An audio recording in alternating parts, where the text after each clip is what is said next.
Bonjour à tous. Église du Monde consacre son édition à la Grèce après les élections législatives remportées le 25 janvier par le parti de la gauche radicale Syriza. Un parti qui entend rejeter la politique d'austérité imposée par l'Europe depuis 5 ans pour tenter de relever la Grèce confrontée à une crise majeure. La Grèce dont la dette s'élève à 320 milliards d'euros. Autre effet de cette crise, 50% des jeunes sont au chômage, les salaires ont baissé de 30 à 50%, un Grec sur 3 vit sous le seuil de pauvreté. La classe moyenne est frappée de plein fouet. Comment les Grecs soumis à une rigueur économique sans précédent font face? Comment aussi l'Église soutient les plus fragiles? À quelles conditions la Grèce peut-elle sortir de la crise? Décryptage sur toutes ces questions avec notre invité, Jo Akepsimas. Bonjour. Bonjour. Vous êtes chanteur-compositeur français d'origine grecque. Beaucoup de nos téléspectateurs ont chanté vos chants. J'espère qu'ils les chantent encore. Et ils les chantent encore, bien sûr, j'en suis un exemple. Alors, on vous avait reçu il y a un peu moins de 2 ans déjà sur ce plateau d'Église du Monde. Vous allez nous dire un petit peu comment va le pays aujourd'hui? Est-ce que ça a changé? Est-ce que la crise s'est aggravée ou pas? Mais on va revenir aussi sur les élections qui ont porté donc au pouvoir, et ce pour la première fois dans l'histoire, le parti d'extrême gauche Syriza. Vous étiez en Grèce il y a quelques semaines, à la veille de ces élections. Dans quel état d'esprit sont les Grecs après ces élections? Après ces élections, ils sont, comme nous tous, ils sont dans le wait and see, c'est-à-dire on attend voir ce qui va se passer. C'est-à-dire le gouvernement, très rapidement, a annoncé des mesures, c'est-à-dire la fin de l'austérité de façon concrète, rétablir le courant électrique pour plus de 300 000 ménages qui n'en avaient pas, qui n'en avaient plus, puisqu'ils n'avaient pas les moyens de payer les factures d'électricité. Donc pas de chauffage, vous imaginez. Il fait quand même froid dans ce pays, et le nord est sous les neiges souvent. Et ce gouvernement a promis de rétablir les salaires qui avaient été coupés, de rétablir les retraites, de réembaucher les 10 000 fonctionnaires qui avaient été licenciés sous la pression de la Troïka, c'est-à-dire des instances européennes, du FMI, etc., qui demandent qu'il y ait une restructuration de l'administration publique qui est vraiment pléthorique et inefficace. Mais ce gouvernement, il se dit, il nous faut respirer, fin de l'austérité. Voilà. Donc, les Grecs espèrent, ils sont dans l'attente. C'est ça. Elle est en attente, elle espère surtout. Donc, à l'intérieur, le gouvernement a pris ces mesures. Mais à l'extérieur, on attend maintenant de voir quelles vont être les réactions de l'Europe, des partenaires, en particulier de Madame Merkel, qui est un peu l'épouvantail, excusez-moi, entre guillemets, des Grecs. Le ministre de l'économie, Yanis Varoufakis, qui est une star dans le pays, et même, je pense qu'il a une renommée internationale. Il a écrit des livres sérieux pour sortir de la crise, pour une autre politique, en mettant l'austérité de côté. Il est en train, ce monsieur, en ce moment, de faire la tournée des dirigeants européens. Il était en France il y a quelques jours. Et les dernières nouvelles, c'est qu'il a vraiment l'appui, pas de tous, mais de beaucoup. Ce qui fait que sur le plan, j'allais dire, des équilibres politiques, on sent qu'il y a un déplacement du centre de gravité, qui était autrefois Madame Merkel, qui décidait un peu de tout, si on peut dire, et qui indiquait une ligne politique à suivre, une ligne de l'économie. Ça pourrait bouger. C'est en train de bouger. Parce que, encore hier, me semble-t-il, l'homologue de M. Varoufakis a semblé être d'accord avec lui. Et le président Obama a aussi fait une déclaration en faveur de la Grèce. On ne peut pas continuer à mener une politique qui étouffe le peuple. Voilà. Alors on va revenir sur ce contexte un peu électoral. D'abord, est-ce que l'Église, elle s'est exprimée? Est-ce qu'elle a donné des orientations avant ces élections ou non? Non, pas tellement. D'accord. Pas tellement. Alexis Tsipras, donc le chef de ce parti, se déclare athée, mais il s'est rapproché avant les élections de l'Église. Racontez-nous un petit peu, voilà, quel était le contexte et est-ce que finalement l'Église, elle est incontournable? C'est un tout petit peu long à expliquer.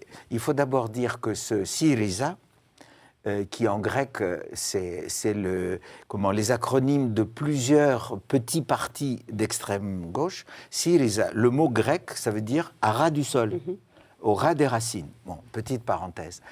Donc, ces mouvements, ces groupuscules d'extrême droite, proviennent de l'éclatement du Parti communiste. L'extrême gauche. Du Parti communiste grec, qui, après la guerre, était un seul.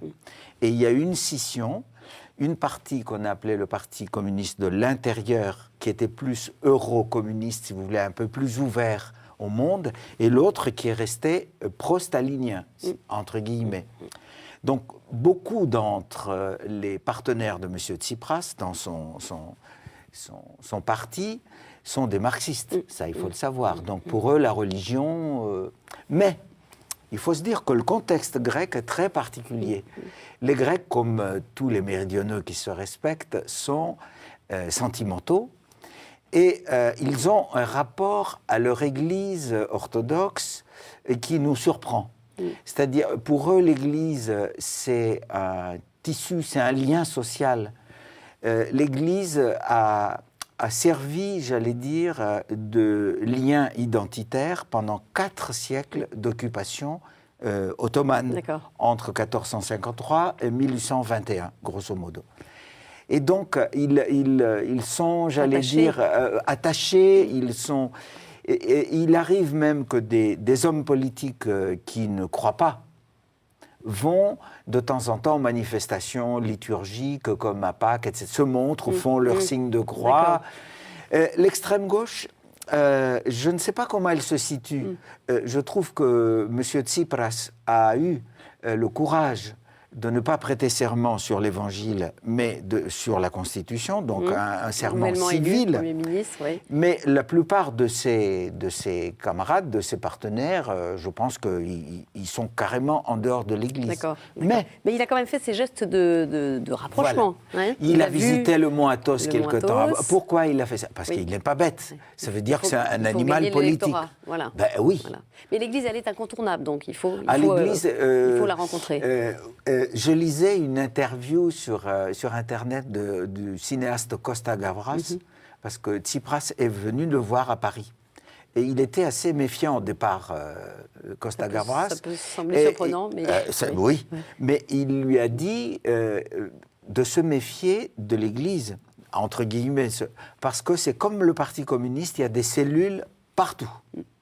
Et donc, on ne peut rien faire contre l'Église en Grèce. Ça dit quelque chose, en tout cas, de son poids.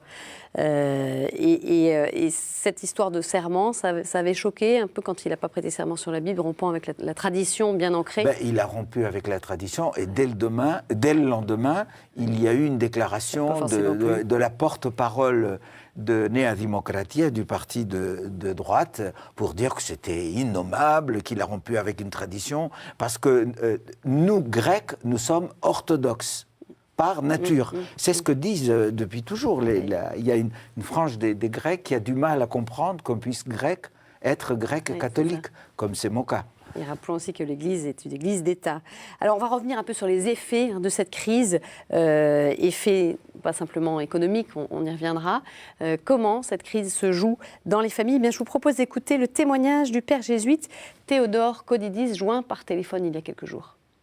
Une première difficulté qui se voit tout de suite, c'est la recherche du travail de la part des jeunes. On voit très souvent, dans nos connaissances, dans nos familles, les plus jeunes, de 20 à 30 ans, qui cherchent un travail, qui cherchent une occupation, qui passent d'un bureau à l'autre, etc. Donc c'est une recherche pénible. Le chômage des jeunes dépasse les 50%. Et parfois, il y a des personnes qui sont très bien qualifiés, avec de très bonnes études en Grèce ou dans d'autres pays, de spécialisation. Et ils ont l'avenir bouché. Ça crée enfin une déception chez des personnes jeunes et dans leurs familles. Alors là, Père Théodore nous parle d'un des aspects de cette crise très visible à travers le chômage des jeunes. Bien sûr, il y en a beaucoup d'autres. Racontez-nous, est-ce que cette crise s'est amplifiée depuis que vous êtes venu la dernière fois? Vous nous parliez déjà d'une situation oui, terrible. Oui, cette crise s'est amplifiée. On peut parler de crise humanitaire. Et ce n'est pas moi qui le dis, c'est une expression qu'on trouve souvent. Qui s'exprime comment? Il s'exprime d'abord pour les gens les plus démunis, il n'y a pas moyen de se faire soigner. J'ai vu beaucoup de gens qui me disent, j'ai ma dentition qui est complètement... qui fout le camp, excusez-moi, je ne peux pas aller chez le dentiste, je n'ai pas de quoi payer. Donc il y a Médecins sans frontières qui essayent d'y remédier. Les églises, l'église orthodoxe et l'église catholique, au niveau paroissial déjà, portent une aide très importante sur le plan de l'alimentation, parce qu'il y a des gens qui meurent de faim. Quand je me suis promené à Athènes la dernière fois, j'ai vu beaucoup de gens qui ouvrent les poubelles pour cueillir, soit pour trouver quelque chose à manger, soit pour ramasser des objets qu'ils pourront revendre ou les recycler, etc. C'est vrai que le désespoir des jeunes qui sont fortement diplômés, qui ne trouvent pas de travail, et que dire des autres? Je connais très bien une famille qui a 2 garçons de 22 et 24 ans, qui ont un CAP de plombier et un CAP d'électricien, mais ils sont obligés ils vivent avec leurs parents. Les 2 parents travaillent, mais ils n'arrivent pas, et encore eux, je trouve que c'est des privilégiés. Il y en a d'autres qui n'ont plus de logement, qui n'ont plus de nourriture. C'est vraiment très grave. Cet aspect, alors, qui est peut-être plus caché d'une crise aussi qui se joue dans les familles, avec des tensions familiales, j'imagine. On parle d'un taux de divorce qui aurait été multiplié par 5. Donc il y a ces effets-là aussi qui sont peut-être plus silencieux. Mais c'est-à-dire, les effets du chômage, on les connaît en France. Les problèmes familiaux qui aboutissent à des divorces, la dépression est telle, c'est ça à la base. C'est-à-dire quand on n'a pas de travail, quand on ne peut pas manger, quand on ne peut pas aider ses enfants, on sombre dans la déprime. C'est logique. Et donc c'est une accumulation, c'est une avalanche de problèmes humains, c'est sûr. Alors vous le disiez, l'Église qui est très active pour aider ces personnes en difficulté. Depuis 5 ans en particulier, l'Église orthodoxe, elle soutient les personnes les plus touchées par cette crise à travers la distribution de repas, de médicaments, de vêtements ou encore de couvertures. De plus en plus de Grecs sollicitent son aide, comme nous l'explique le Père Kodidis. On l'écoute à nouveau. L'Église orthodoxe développe une activité caritative pratiquement dans toutes les paroisses. Donc, elle fournit des repas pour les plus pauvres, alors qu'au début, il y a encore plus de 2 ans, on ne voyait pas de Grecs qui venaient chercher une aide. C'était surtout des immigrés. Maintenant, il y a aussi des Grecs et des gens qui vivaient normalement, à l'aise, il y a encore 2 ou 3 ans. Et on voit plus de gens qui sont dans le besoin. Une crise aussi qui touche plus aujourd'hui la population grecque, pas simplement les immigrés. Vous en faites aussi le constat, vous, dans votre entourage? Oui, tout à fait, tout à fait. Et je voudrais ajouter une toute petite chose par rapport à la famille. Comme je vous l'avais dit il y a 2 ans, la Grèce, sur le plan les Grecs, par rapport à leur État, ils sont méfiants. Et ça s'explique de façon historique, comme ils ont été opprimés pendant 4 siècles. L'oppresseur, c'est-à-dire l'Empire ottoman, on le regardait de travers, on se méfiait de lui, donc et il fallait tricher pour survivre. Et donc l'État qui a succédé depuis à peine 150 ans à cet Empire ottoman, les Grecs projettent sur lui la même méfiance. Or, c'est la famille comme noyau centrale de l'existence pour eux qui leur permet de vivre, de survivre. C'est encore le cas aujourd'hui malgré la crise? Justement. Encore plus. Ce qu'on constate aujourd'hui, c'est que la famille se resserre encore plus pour aider les plus démunis. C'est-à-dire qu'il y a des parents, des familles qui ont un tout petit peu plus de moyens qui aident les neveux et nièces à faire des études, à manger, etc. etc. Donc la famille, à côté des églises qui apportent leur aide alimentaire et autres, les familles jouent un très grand rôle. Alors on parlait de l'Église orthodoxe, là, ce que nous expliquait le père Kodidis. L'Église catholique, elle aide aussi. Ah oui, oui. Alors, petite église, rappelons-le, 50 000 fidèles grecs, 100 000 immigrés environ. Voilà. Alors, une petite église. Une petite mais église, qui est quand même active. Toutes les paroisses, à Athènes, aussi bien dans les autres endroits, par exemple dans les îles. Je connais une île qui s'appelle Syros, où je vais assez souvent. Là, les paroisses viennent en aide aux plus démunis. D'accord. Oui. Donc, en plus, il y a, au niveau, je dirais plus général, il y a le secours catholique que là-bas on appelle Caritas. Caritas, voilà, qui reste aussi en première ligne. Tout à fait. Est-ce que, en dehors de cet aspect social, est-ce que l'Église, orthodoxe ou bien catholique, a dénoncé dans sa pastorale un peu les germes de cette crise, la corruption, la consommation à outrance? Est-ce qu'il y a eu des paroles comme ça qui ont été prononcées d'une façon ou d'une autre autour de cette crise? À ma connaissance, non. Et je le regrette beaucoup. Ça a manqué. Mais c'est-à-dire que tout le monde était aveuglé. On vivait dans une prospérité relative, surtout progressivement depuis le départ des colonels, 1974. Il y a eu une explosion de bien-être, si je peux dire. On achetait des 4x4, on achetait des voitures, des maisons secondaires, etc. Et puis tout d'un coup, je pense que personne n'a vu le vent venir. Voilà. Et les églises n'ont pas assez, à mon avis, insisté sur le changement de mentalité, changement de culture.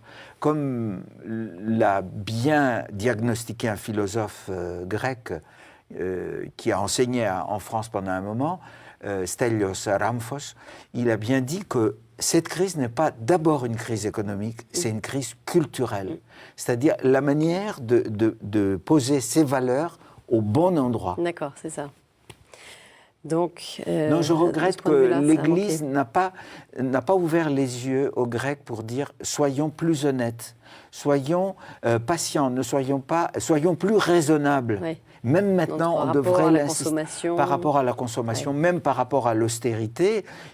On ne peut pas demander à l'Europe tout. Tout et son contraire. On en revient à la question aussi qui a été pas mal abordée ici, autour de la richesse ou prétendue richesse de l'Église orthodoxe. C'est ce qu'on entend en tout cas à travers la presse, qui aurait un patrimoine foncier très important. Voilà, dites-nous un petit peu, vrai ou faux, mythe ou réalité? Non, ce n'est pas un mythe. Ouais. Je pense le mythe, c'est que l'Église orthodoxe ne paye pas d'impôts. Ça, c'est un mythe. D'accord. Mais elle ne paie pas les impôts qu'elle devrait payer à la hauteur de son patrimoine immobilier. Ah oui, foncier, ça c'est sûr. Et il faudrait qu'elle soit imposée davantage? C'est normal. Ouais. C'est normal. Seulement, comme je vous ai dit, la religion jouant un rôle et tenant une place telle dans ce pays, il n'y a aucun homme politique qui prend le risque, le coût politique, comme ils disent là-bas, le coût politique de prendre certaines décisions. C'est la même chose qui est valable pour le clientélisme, pour l'évasion fiscale, pour les gens qui ne payent pas d'impôts, pour la fuite des... Il y a des coûts politiques, c'est-à-dire si on prend, et je ne sais pas si Tsipras aura le courage de faire ça. Voilà. Il a parlé, lui, d'une séparation de l'Église et de l'État. Ça fait partie, en tout cas, des éléments ça fait partie de son programme. Qu'est-ce que vous en pensez? C'est réaliste? J'ai discuté hier avec le père Théodore que nous avons entendu. Il me dit, mais non, j'y crois pas. Moi, je pense non plus que il faudra attendre encore beaucoup de temps pour que cette séparation... Les Grecs ne seraient pas prêts à cela? Ils sont beaucoup plus prêts qu'il y a 30 ans, sûrement. Et je crois qu'il y a quelques voix de métropolites, donc du clergé orthodoxe, qui commencent à être d'accord pour cette séparation. À mon humble avis, cette séparation ne fera que augmenter l'indépendance des Grecs et leur maturité. D'accord, c'est intéressant ça. Pourquoi? Parce que, c'est difficile à expliquer.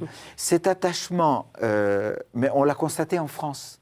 quand il y a eu la séparation de l'Église et de l'État au début du XXe siècle, ça a été une blessure énorme pour l'Église. Mais on voit bien qu'il y a eu, depuis, une séparation des gens qui croient vraiment, qui cultivent, entre guillemets, leur foi, et les autres qui vivaient dans la superstition, dans une sorte de religion sociologique.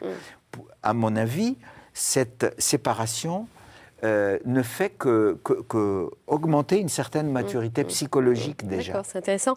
Et en revenons peut-être pour un peu préciser les choses pour nos téléspectateurs, cette imbrication, ce lien Église-État, qu'est-ce que ça implique, ça marche comment? C'est-à-dire que le clergé est rémunéré par l'État? Ah, le clergé est rémunéré par l'État, le clergé orthodoxe, oui, pas les sûr. autres religions. Puisque, étant donné que cette religion est considérée comme religion d'État, de manière souterraine, elle intervient quand même dans les affaires politiques. D'accord. Ah oui, de manière souterraine, pas de manière... c'est-à-dire que un homme politique, s'il n'a pas l'Église de son côté, il aura des problèmes. Donc il y a des appuis. Il y a des appuis, tout à fait. Il faut avoir ces appuis-là. Il faut avoir ces appuis-là. On va ouvrir un peu sur cette dernière partie d'émission sur des perspectives de sortie de crise. D'abord, est-ce que, selon vous, la Grèce peut en sortir de cette crise? J'aurais bien aimé être une pitié. Je me sens dubitatif. C'est-à-dire que non, je suis plutôt comme je vous le disais au début, dans l'attente. Parce que tout dépend de ce qui va arriver dans les semaines qui suivent. C'est-à-dire, est-ce que ce gouvernement a promis un certain nombre de choses pour sortir de l'austérité? Mais de notre côté, il a annoncé aussi les médicaments, les remèdes qu'il va utiliser, c'est-à-dire l'évasion fiscale, la fuite, etc., la diminution des fonctionnaires. Mais non, il n'a pas annoncé justement la diminution des fonctionnaires. Mais est-ce qu'il va être assez réaliste? Ça, il y a plein de points d'interrogation qui font que je ne peux pas me prononcer. Il faut toucher à la dette, est-ce qu'il faut la réduire? Comment vous voyez cette question-là très épineuse, la dette vis-à-vis de l'Europe? Je pense que l'Europe, les partenaires européens, d'après ce que je lis, d'après ce que j'entends, il n'est pas question d'annuler la dette d'un geste de main. Ça, c'est impossible. Oui. Qu'il y ait un moratoire, ou plutôt qu'il y ait un prolongement, au lieu que ça soit 30 ans, que ça soit 50 ans, et Tsipras propose aussi une autre, tout récemment, c'est qu'on rembourse selon le taux de croissance annuel, ce qui n'est pas bête. C'est-à-dire, si notre croissance augmente, ce qui est quand même souhaitable, et même, mais tout le monde le dit, François Hollande le dit, les Anglais le disent aussi, c'est que nous sommes dans l'austérité, mais nous ne favorisons pas la croissance. Donc, si la croissance est relativement grande pendant une année, on rembourse davantage. D'accord. Effacer la dette, c'est pas possible. Je pense il faut respecter enfin, tout le monde le dit, et même Tsipras lui-même, qui tenait un langage il y a quelques mois plus radical, il a mis de l'eau dans son vin. D'accord. Mais je dirais, pour répondre à votre question, comment je vois l'avenir, je dirais 50-50. C'est-à-dire, il y a des chances. Parce que ce ministre de l'économie, que je regardais un peu de travers, me semble d'abord, c'est un filou de première, c'est un vrai grec. Et puis, c'est vraiment un homme compétent. Il a écrit un livre sur le Minotaure de la finance, qui a été traduit en français, qui a été traduit en anglais. C'est quelqu'un qui a enseigné à l'université de Austin au Texas. C'est quand même quelqu'un de très, très compétent. Et il a des idées pour faire sortir de la crise. On va voir. Par contre, M. Tsipras est entouré de gens pas très compétents sur le plan de l'éducation nationale. D'accord. Ils ont pris des mesures complètement folles. Mais je vous dis, il y a un certain nombre parmi ces camarades qui sont des camarades marxistes, qui ont une vision un peu romantico-onirique, je ne sais pas. Les précédents gouvernements avaient pris un décret pour arrêter que puissent être inscrits à l'université des gens qui sont depuis 30 ans qui n'ont pas passé leur diplôme. qui en réalité étaient des trublions d'extrême gauche. D'accord, donc ça c'est un autre aspect. Et donc ce gouvernement, le ministère de l'Éducation a rétabli la possibilité de rester à l'université même au bout de 30 ans. Mais comme ils sont d'extrême gauche, forcément. Et c'est pour ça, vous voyez, il y a des signaux très positifs. Il y a d'autres signaux, on se dit, mais où va-t-on ? D'accord. Où va-t-on ? C'est intéressant de voir comment ça évolue dans les prochaines semaines, les prochains mois.